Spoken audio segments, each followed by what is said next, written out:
Salut et bienvenue sur cette vidéo de l'initiation à l'électronique portant sur les différents types de tension, à savoir la tension continue, abrégée DC, ayant pour marque un tiret, dont la représentation graphique est comme suite, sur un repère orthonormé avec le signe positif vers le haut, négatif vers le bas, dont la tension est la même partout. Dans le courant continu, le signe de polarité est très important, donc l'homme ne doit pas inverser le signe de polarité. La tension continue est générée par la pile.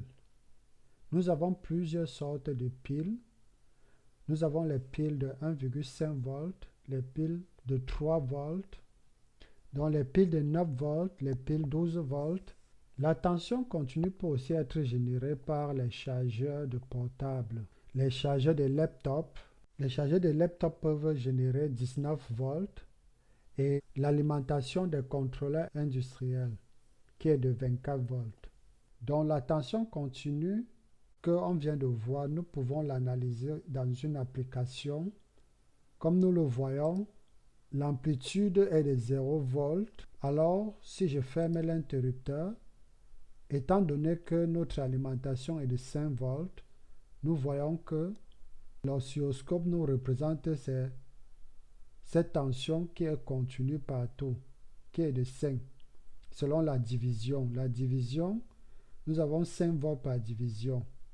Et nous avons 10 millisecondes par division. Donc, sur l'axe X, c'est le temps.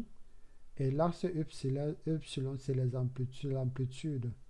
Donc, si j'augmente cette alimentation à 9 volts, donc si je l'augmente à 9 volts, nous voyons aussi que l'amplitude augmente et ça reste continu. À 12 volts, nous voyons que l'amplitude est aussi à 12 volts et continue.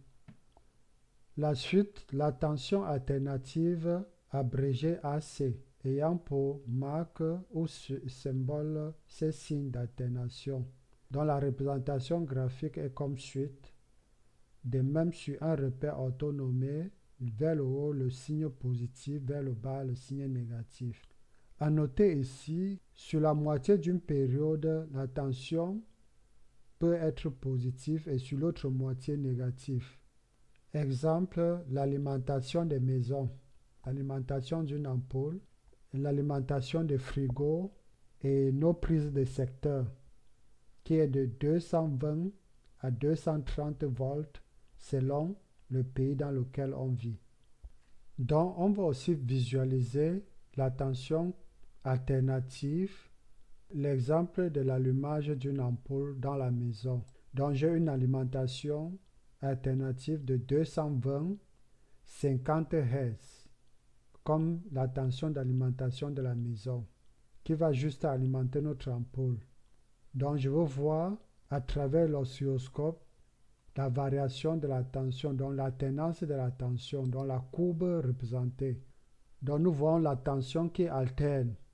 Pendant une période, la tension varie à tout moment, tantôt positive, tantôt négative. Donc comme troisième type de tension, la tension alternative triphasée, donc représentée par le chiffre 3 et le symbole d'alternance, dont le graphique est comme suite. Les trois courbes de la tension alternative triphasée sont décalées de 120 degrés dans le temps de phase. Donc nous avons là une période donc dans le temps de phase de T sur 3 qui représente 120 degrés, ayant la même amplitude partout. Ce type de tensions sont utilisés pour faire fonctionner les machines triphasées ou moteurs triphasés, les transformateurs triphasés comme exemple. En plus de ces trois types de tensions mentionnés ci-dessus, peuvent s'ajouter les deux autres suivantes. La tension rectangulaire, est une forme spéciale de tension alternative et est principalement important dans les informations électriques numériques, représentées comme dans le graphique que nous voyons là, qui a une simulation à la tension alternative, qui part d'une amplitude maximale positive, d'une amplitude négative en passant par le point zéro et reste pendant un certain temps et reprend le chemin vers la tendance positive. Donc nous voyons que la forme est de type rectangulaire. Donc ce type de tension est important dans les informations électriques numériques. Dans un autre exemple, la tension rectangulaire. Pour un début, j'ai mis 5 volts et à une fréquence de 100 Hz. Ayant ouvert l'interrupteur, il ne se passe rien. Dès qu'on le met, on voit effectivement l'amplitude est de 5 volts selon la division 5 volts. Donc ça alterne de 5 à moins 5, plus 5, moins 5, plus 5, moins 5.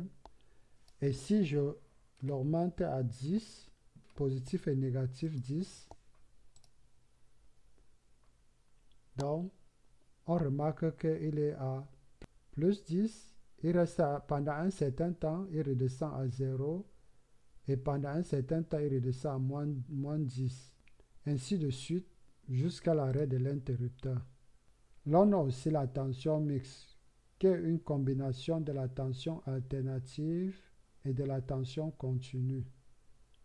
Je suis arrivé à la fin de cette vidéo, ayant juste présenté les différents types de tensions de manière superficielle sans entrer en profondeur. Merci d'avoir vu cette vidéo et à la prochaine.